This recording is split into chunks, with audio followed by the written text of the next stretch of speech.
This video is based on inflation and it's looking at the ways of measuring inflation. So just to start off with, what actually is inflation? Well, it's the increase in the general level of prices. But to make it more technical and to make sure that you get those knowledge marks if you're ever asked to define inflation, I'd also consider that it's a fall in the purchasing power of money, and it's when the value of money is also falling. In terms of the target of inflation, as a macroeconomic objective, obviously it relates to stable prices, and there is a rate of 2% in terms of a target. Now, as we can see in the graph, there's different levels of inflation that's happened since March 2007 up until now. In the last week, it was announced that the inflation rate was 3%, so therefore the UK economy has exceeded the target of 2%. But from March 2007, we can see lots of different levels of inflation. We can see inflation, we can see something known as disinflation, and disinflation is where there's a falling rate of inflation. Now, that doesn't mean that prices are falling. It doesn't mean that at all, because there's still inflation happening. But what it means is the rate of which inflation is occurring is happening at a much slower rate.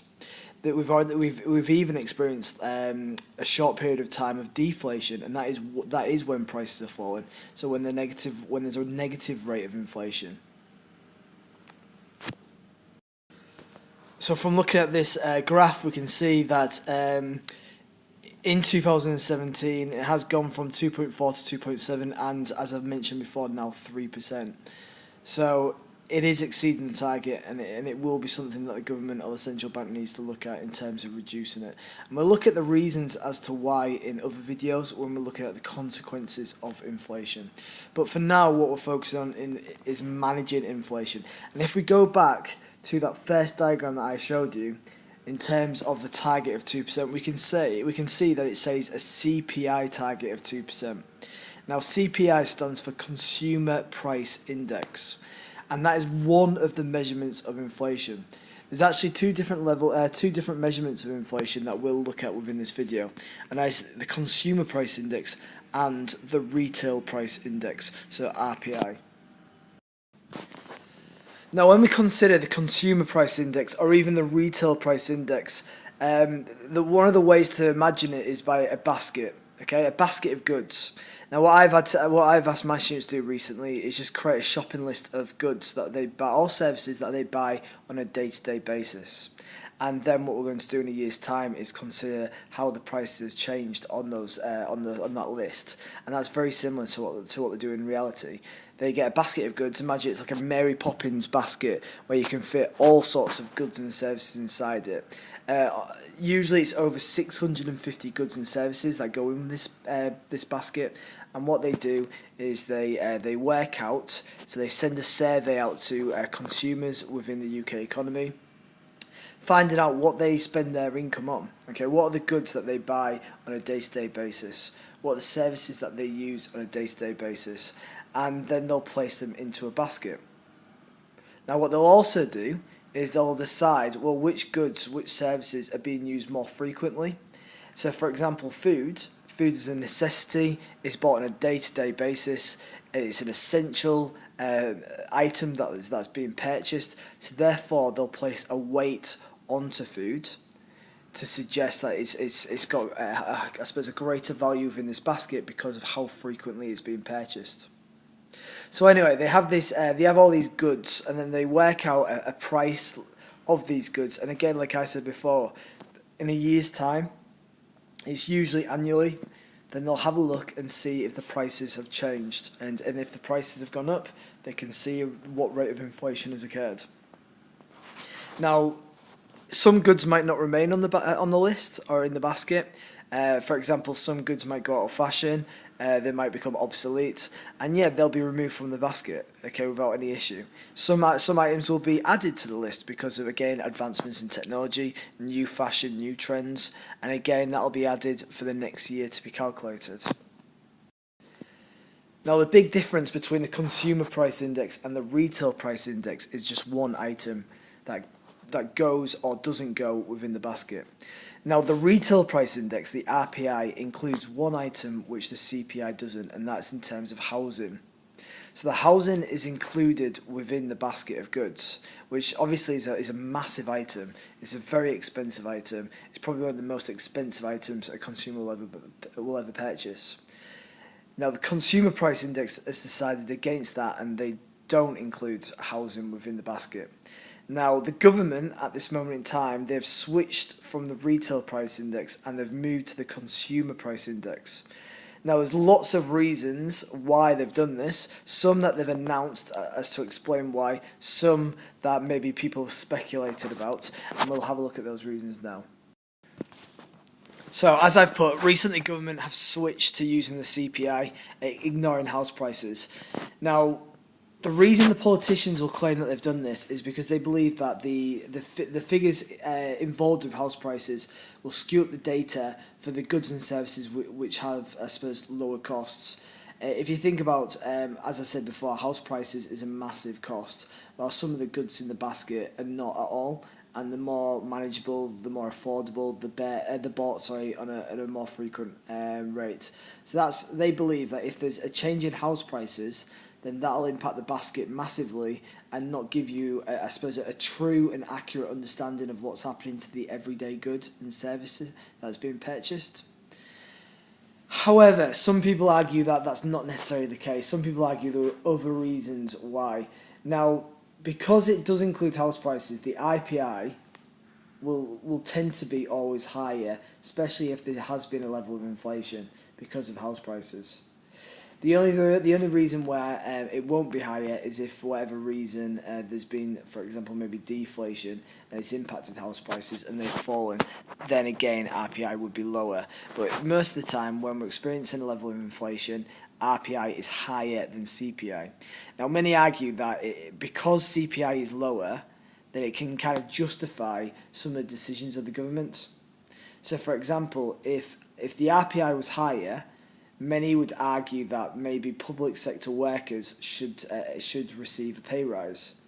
Maybe pension contributions should increase. Maybe even the welfare state in terms of benefits should also go up. Now that would add to the expenses of the government. So some people argue that they've chosen the CPI so they can justify not giving that increase in the public sector, not giving that increase in the welfare state, to therefore keep their expenditure lower. So the next thing we need to consider is the calculations of the consumer price index. It would be the same technique as the retail price index as well, and it just relates to index numbers, because index numbers are often shown or used to demonstrate the increase in inflation or maybe even the decrease in inflation. So imagine we've got 3 years of comparisons. We've got 2015, 2016 and 2017. Imagine that this is obviously a very small basket, and let's say 2015 it was $20, 2016 it was $40, 2017 it was $50. Now the formula that we'd use is we'd simply get the market basket for the year that we're actually searching for. So for example, in base year of 2015, we would be searching for 2016. So we'd be using that $40. And then we'd find out what the base year was. So we know it's 2015. So we'd use $20. So what we'd do is we'd simply do $40 divided by $20. And then times that by 100 to get a percentage. And we'd get an index number of 200. So what we can see there is from 2015 to 2016, there's been obviously a 100% increase as it's gone from 100 to 200. Again, if we were looking at 2017 within that same year, we'd get the $50 of the basket that we're looking for divided by the $20 times by 100, and we'd get 250. And what we'd say is, well, prices have gone up 150% because we would base it from the base year of 100 in 2015. In 2016 it's slightly different because this time the base year is 2016 and we're going back in time to 2015. So again, what we do is we do the $20, we divide it by the $40, and we get obviously index number. We'd get an index number of 50. So we can say that prices were lower in 2015 than they were in 2016. 2017, we do $50 divided by $40 times by 100, and we get 125. So they've gone up by 25%. and we just followed the same technique in 2017, but obviously both those years should be lower. So in 2016 we should get an 80, and 2015 we should get 40. Now, as I've already mentioned, because there's so many goods in the basket, as I've said, over 650, not all of those goods should have the same weight, because they won't be bought, they won't be purchased as frequently as other goods. I've already mentioned the item of food. It's a necessity, it's an essential product, it's bought on a daily basis, and therefore that would place a higher weighting than, I don't know, let's say clothing. So what you might get this question in an exam. It'd be probably one of the more difficult questions if you do get it in the exam, and they will give you the weight as this question does. So you've got the weight of 4, 3, 1, and 2. So food has the highest weight of 4, clothing's the second highest, transport is the third, and obviously medical care is the final one. Then what you've got is you've got your base year price and you've got your current year as well. So what we're going to be working out is the current year index, and then that'll help us work out the weighted price index per item, so then we can find out the total weighted CPI. And this would be more realistic as how they would work out the consumer price index. So the first one I've done for you, and what I've done is I've got my current year, I've divided by my base year, like I did in the last question before, 240 divided by 150, and then I've times it by 100, and that's given me 160. So that's my current year index. And then I've got that 160, and I've times it by the weight of 4, and that's giving me 640. So what I want you to do now is I want you to have a go at calculating this yourself. So you can pause the video, you can have a go, and then we'll go through the answers. So, I'm just going to go through the answers using the exact same formula as I did before for the current year index. You should have got a clothing current year index of 140. You should have got medical care of 80, and you should have got for transport 112.5. Then, if I times each one by their weight, what I should have got is for clothing, it should have been a weighted price index of 420. For medical care, it should have been 80. As it's only times by one weight, and by transport, times it by 2, it should have been 225. So what I do now is, I need to add up all of these weighted price indexes, and then I have to divide it by the total weight, which would be 4 plus 3 plus 1 plus 2, which equals 10.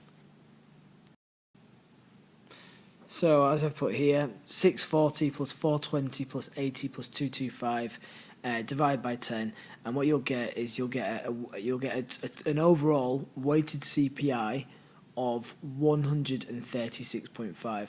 Now, if we base that from the base year of 100, we can see that prices have increased by 36.5%, which is obviously extremely high. Now, in terms of any measurement of calculating within economics, whether it's economic growth, whether it's balance of payments, whether it's inflation, there's always going to be issues. And there's issues with using CPI as well. I mean, one of the issues straight away is it accurate if it doesn't include housing? That could be one argument. Other issues are what I've mentioned here. So, number one, does it actually represent everybody within the economy? Remember, it's only a sample, maybe a sample of 100,000 people within the economy. That will not give you a fully accurate picture of what the economy is spending. I've given the example of, imagine 14% of the CPI index was diverted to motoring costs. Well, every single person within the economy who doesn't drive, well, it doesn't really represent them then, does it? Every single consumer have different spending patterns and different tastes. I've given the example here, single people have different spending patterns from those with families. Also, because it is obviously data driven and the surveys carried out, could there be any errors in collection? Could the people filling out the surveys always be given accurate data? Could some be inaccurate? How long will it take for the data to be collected? Again, if you imagine that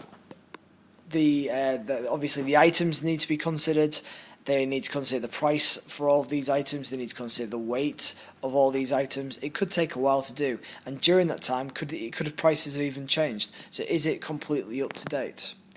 And does it consider the actual? Yes, there might be levels of inflation, but does it take into account the improvement of quality? The improvement of quality might actually be higher than the level of inflation, but it doesn't always account for that.